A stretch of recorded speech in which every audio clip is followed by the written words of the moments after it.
Lingüística. Hello and welcome. In this video, I'm going to cover some of the basic phonology in the Spanish language, and I will be making a small comparison with English when it comes to the sounds to show some of the similarities and differences, although here it'll be a lot more of the differences really, as similarities are going to be few. And we are going to begin with both of these. So this is the B and the V. Now, if you remember from a previous video, that should be 27 maybe, where I just talk about the alphabet, one of the things that I mentioned is both of these are pronounced the exact same in Spanish. So that automatically is going to be one of the differences between English and Spanish. English, the top one, is going to be a bilabial stop. So it's a voiced, meaning vocal cords vibrate. So for example, a P is not voiced, right? So if you say p, p, p, there's no vibration here in the vocal cords. Versus if you say b, b, b, you'll feel the vibration. You'll also hear it. So English, this would be a stop, bilabial stop. This one here, this is going to be a labial dental. So this one's going to be a fricative. So it's going to be a and it's a fricative because the air keeps going as opposed to the stop where the sound just ends, right? It's just b, done. In Spanish, that's not the case. Both of these are pronounced the same. And in Spanish, we do have, so if we use the International Phonetic Alphabet, we do have the bilabial stop, just like in English. But in English, it represents this phoneme right here. So this would be a phoneme. In Spanish, this is the phoneme for both, but it has an allophone. Now, let me work with the phoneme first. So phoneme is going to be a sound that carries meaning. So if I were to change the sounds, it changes the meaning. Allophones, you can change the sounds, it's not going to change the meaning. But if we begin with something such as this, barco, a boat, and vaca, a cow, notice this is barco, this is vaca. All right, they're both ba, so it's the stops. But this only occurs if it is in the beginning of the utterance, but not in other places. So beginning of the utterance, or if it's after a nasal. So bombón we have here. So here, beginning of the utterance, beginning of the utterance, beginning of the utterance, meaning it's the very first thing I say. Or if I take a pause, it's the first thing I say after that pause. Here it's after a nasal. So it's going to be the sound. So this will be barco, vaca, bombón.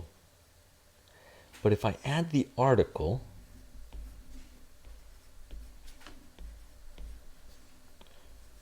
this one, and this one, these three are no longer the beginning of the utterance, and they are not after a nasal sound. So a nasal is any sound where air comes out through the nasal cavity, so at your nose.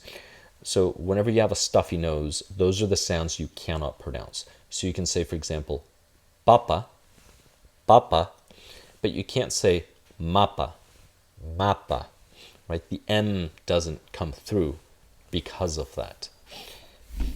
So this is the nasal. So what will happen here is these will now become fricatives.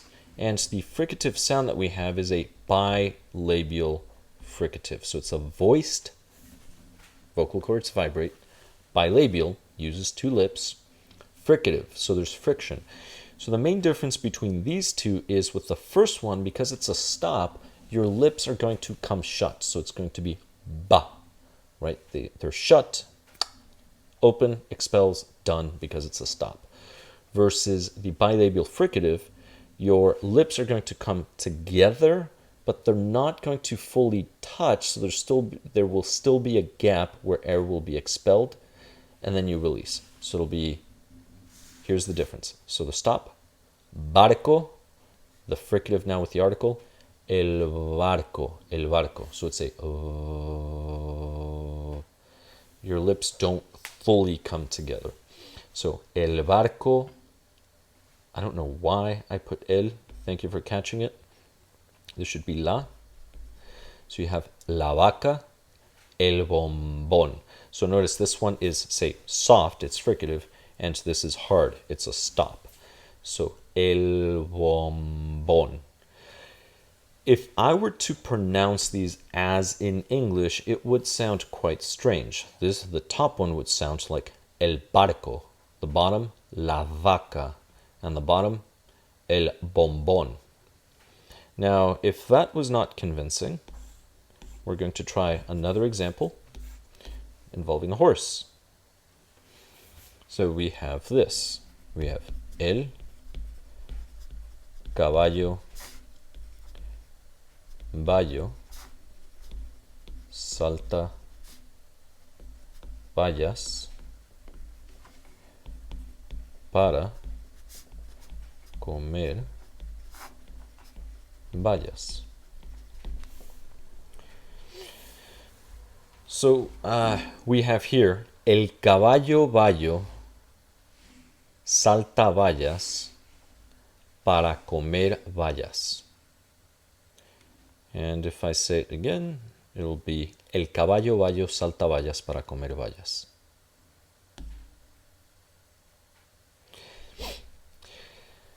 So what happens here if I use English phonology, for example? Well, this would have to be a stop, that would be a stop, this would be a labial dental, and this would be a stop.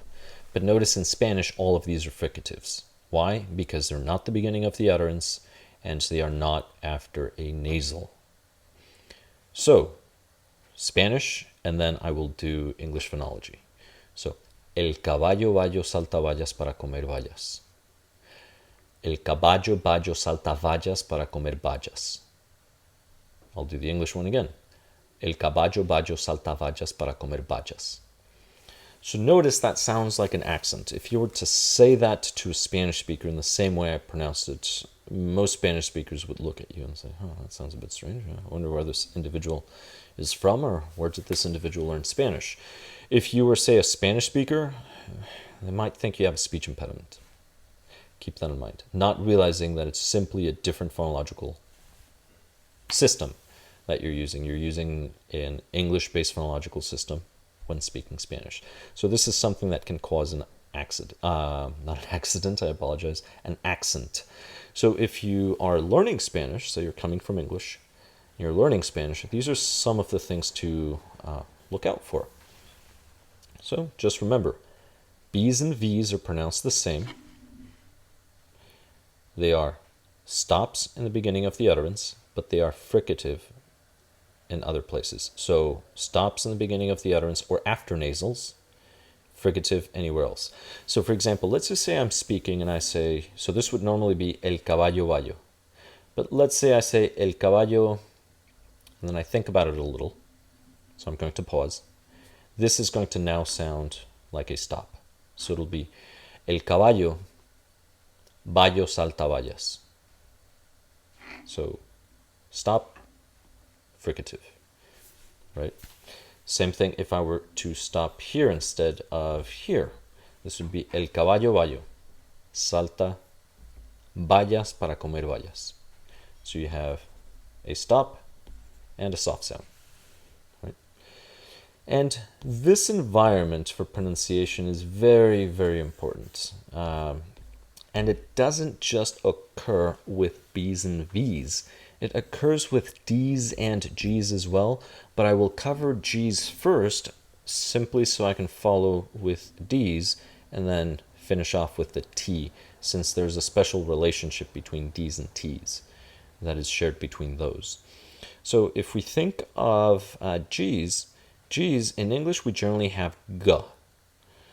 For example, goat, which stands for goes over all terrain. Wait, no. Greatest of all time? Something like that. Or you're the greatest of all time if you can go over all terrain. Bronco. No, I'm kidding. I'm joking. This isn't an advert. I was not paid to say that. I just thought it'd be funny. It's funnier in my head. Don't worry about it. You don't have to laugh. You can giggle. Thank you. So if we look at a G, usually, phonologically, it's going to be ga. Now, this is the case in Spanish whenever we have, for example, ga. And if you've watched the video with the vowels, it will make sense, just the a, e, I, o, u. So, ga. Now, ge is spelt with a U, and I will explain this a little later. Now, the U is silent. So keep that in mind. If you ever see G, U, E, U is silent. This is going to sound G. So ga, ge, gi, go, gu. Right? Now, let's just say you did want to add a U sound in the middle. That's all right. We have, I'm not sure why I did that. We have gua, like agua, right? And maybe you heard the difference right there as I said that. So now we would have gue. So if you want to say gue, you need diéresis or the umlauts. So gui, right, like this channel, telelingüística, it would have the umlauts on here. And then guo. And this is the way we would form it using a U, that a U is pronounced. Now, if we have this, G-E-G-I, this is going to be ge, and I will cover this later. So I will make a note, just a mental note.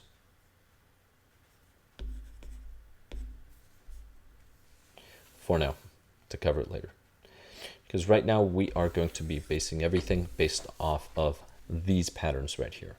So what is going to happen if it's the beginning of the utterance? It will be that, say, hard G. It's a stop. It's a velar stop. So it's a voiced velar. So your tongue is all the way to the back, velar portion.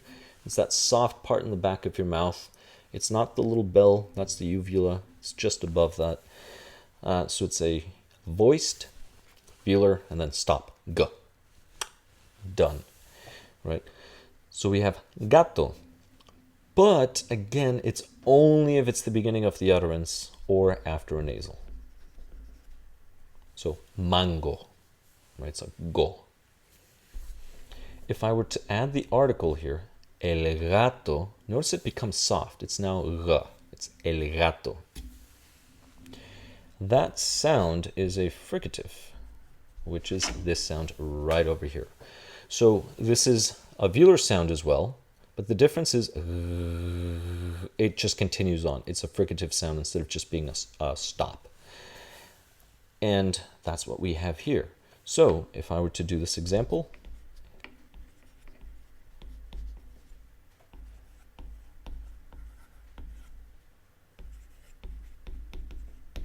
here we go. Ignore the D's for now. I'm going to explain those a little later, but you are going to notice something different about the D's. But let's just focus on the G's. So because these are, neither one of these G's is the beginning of the utterance, and neither one is after a nasal, they are all going to sound like this fricative sound. So this would be el gato gordo gris. Compared to, let's just say if this were English, it would be el gato gordo gris. So Spanish, el gato gordo gris. English, el gato gordo gris. Which again, this is something that can cause an accent. So if you're coming from English learning Spanish, this is something to look out for. If you are a Spanish speaker and people tell you you have an accent, maybe record yourself and see how you're pronouncing this. I mean, maybe it's something not related at all, but it's something to consider. Now, let's go ahead and cover the other ones. So we have GE and GI. So GG. In this case, and I'm not really going to talk about J's, but they would be pronounced like a J. In Spanish, a Spanish J. Here, the phonological sound would be this one. So this would be the characters just G. Right? Back of your mouth. That's it. So this would be G, such as gente. This would be G, as in gigante. So gente, just people, gigante, giant. And that's it. Now in some places you will hear something similar to this, an aspirate, similar to the English H, that's all it is. So you might hear people say gente gigante. And it's very, very interesting. This is generally more of the highlands. You'll hear this in highlands versus lowlands. You will hear this.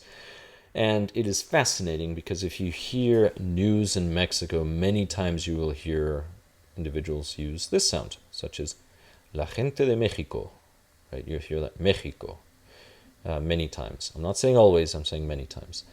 Versus in the United States, interestingly enough, many times when you watch news, you will probably hear this. You will hear la gente de Mexico in Mexico instead of en Mexico. So you'll hear a slightly harder sound in Mexico, in Mexico. Now, if you go to Spain, Madrid, oh boy, you are definitely going to hear this. This is a uvular sound. And it's like a wavy X. If you think Mexico sounds hard, wait until you hear this one, right? And that you can discover on your own. These are the basic sounds of G, but the ones we have been focusing on really are these environments right over here, when it's a stop versus when it's a fricative. Why? Because this is an allophone. The other ones are phonemes. So this is a phoneme. That's a phoneme, which I'm getting rid of at this point.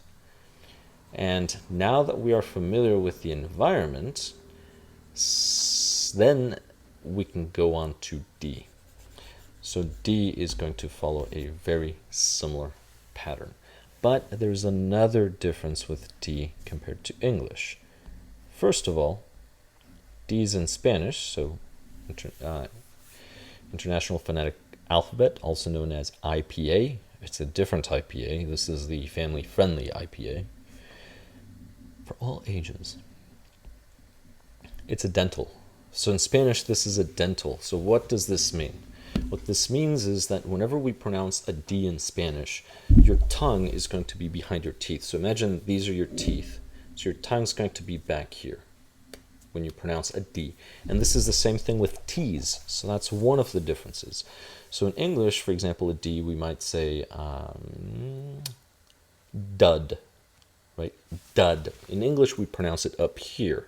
So this is the alveolar region, right here. Versus Spanish is down here.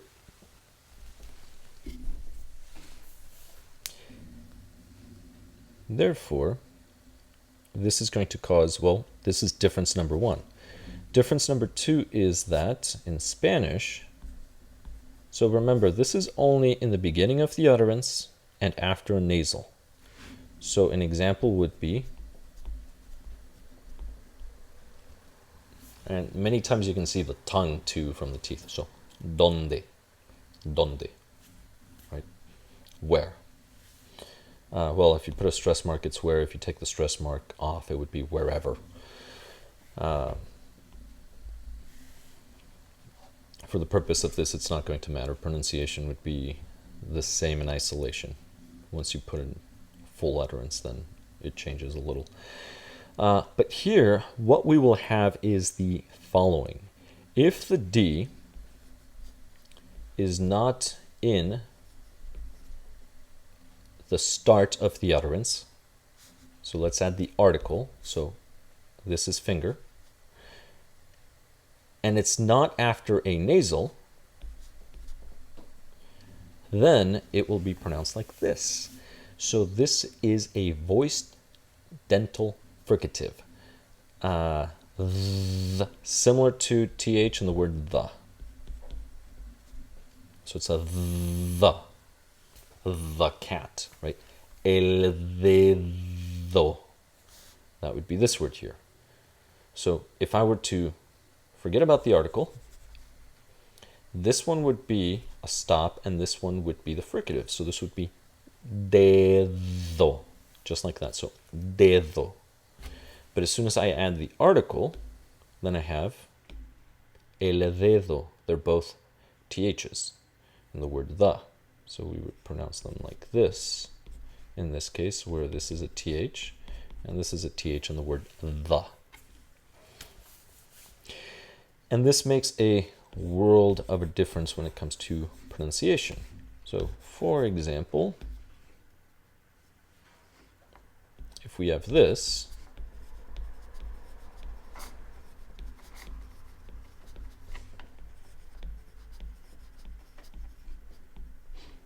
el dedo de dos dados. So the finger of two dice, as in rolling dice, for example. Why? Don't worry about it. It's just an example for phonology. So in Spanish, all of these, notice none of them is the beginning of the utterance and none of them is after a nasal. Therefore, they will all be the fricative. So it'll be el dedo de dos dados. El dedo de dos dados. As opposed to the English phonology, all of these would be stops and they wouldn't even be dental, they would be alveolar. So this is the way it would sound. It would sound el dedo de dos dados. But it's not el dedo de dos dados, it's el dedo de dos dados. And this is something to keep in mind. And like I said, if you're working on your pronunciation sounding more natural, then that is one thing you have to keep in mind. If you're a learner, you're coming from English, it's just going to sound like an accent. If you're a Spanish speaker and you do that, it's going to sound like a speech impediment. So that's something to keep in mind. All right. Well, let's look at T's. Now, T's, what do they have in common with the D? Well, this is just a stop, and it's a voiceless dental stop. So this will just be this right here. This one doesn't do anything wild and crazy, such as turning into a fricative. So this doesn't have an allophone to go with it. It's just the phoneme, but it's dental. And that's another big difference. The other thing too is there's no aspiration. So in English, for example, a T will have an aspiration. So it'll be, for example, it's alveolar, and then the aspiration. So it'll be, for example, Thomas. There's a T versus Tomás. There's no T. It's just Tomás, right? That's the main difference between the two. So if we have tontín, right? Tontín. T's are pronounced the same no matter what position, but this would be the name of Dopey. So if you're a Seven Dwarfs fan, tontín, this would be Dopey, right? Versus if I were to use the English phonology, this would be tontín, but it's not tontín, it's tontín, right? So, for example,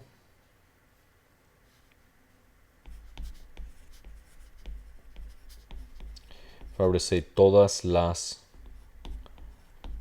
tortugas, supposed to be an A, todas las tortugas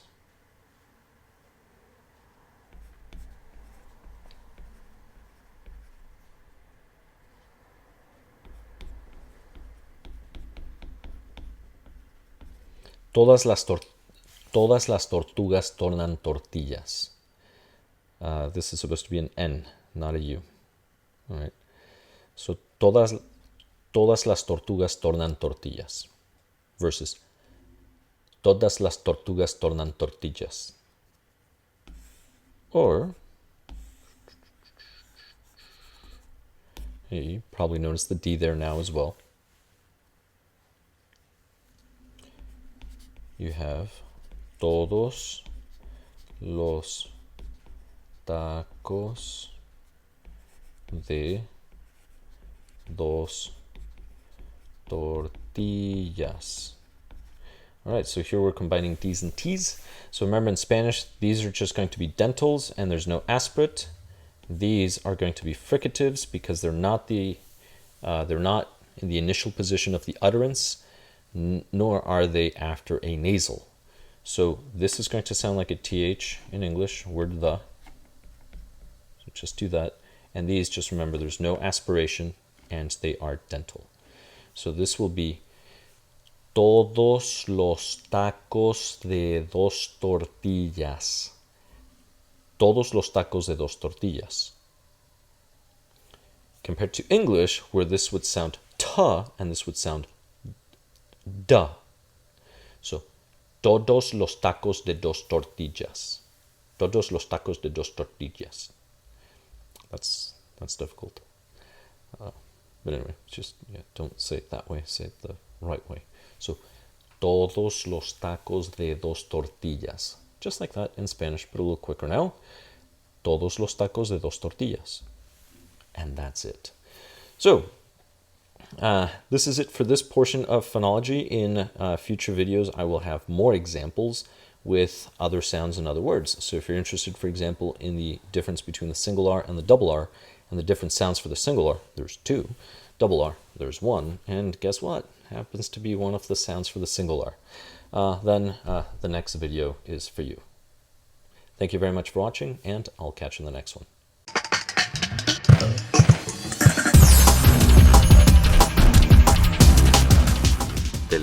Telelingüística.